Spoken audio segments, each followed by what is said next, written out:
सगळे मस्त मजेत ना. मला एक तुमच्यासोबत प्रसंग शेअर करायचा होता. मी काल ट्रॅव्हल करत होते रिक्षामधून. रिक्षामधून जात असताना एक मुलगा बाईकवरून एवढा फास्ट जात होता. त्या रोडची अवस्था अशी होती की खड्ड्यात रस्ता आहे की रस्त्यात खड्डे आहेत हे समजत नव्हतं. एवढे खड्डे होते त्या रस्त्यामध्ये आणि त्याच्या बाईकची स्पीड एवढी होती की बास भयानक. सध्या पावसाचे दिवस आहेत, तुम्हाला माहीतच आहे रस्त्याची अवस्था खूप बिकट झालेली आहे.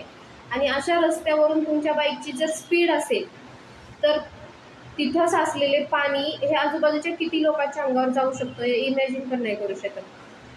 तर एक काका होते जे रोडवरून जात होते.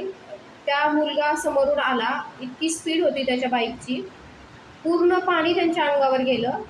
आणि रिक्षात बसलेले लोक जे होतो आम्ही त्यांच्यासुद्धा अंगावर पूर्ण पाणी आलेलं होतं. इतकी स्पीडने ते बाईक चालवत होता. खड्ड्यातून बाईक त्याची एवढी स्पीड होती. सपोज पुढे जाऊन तो पडला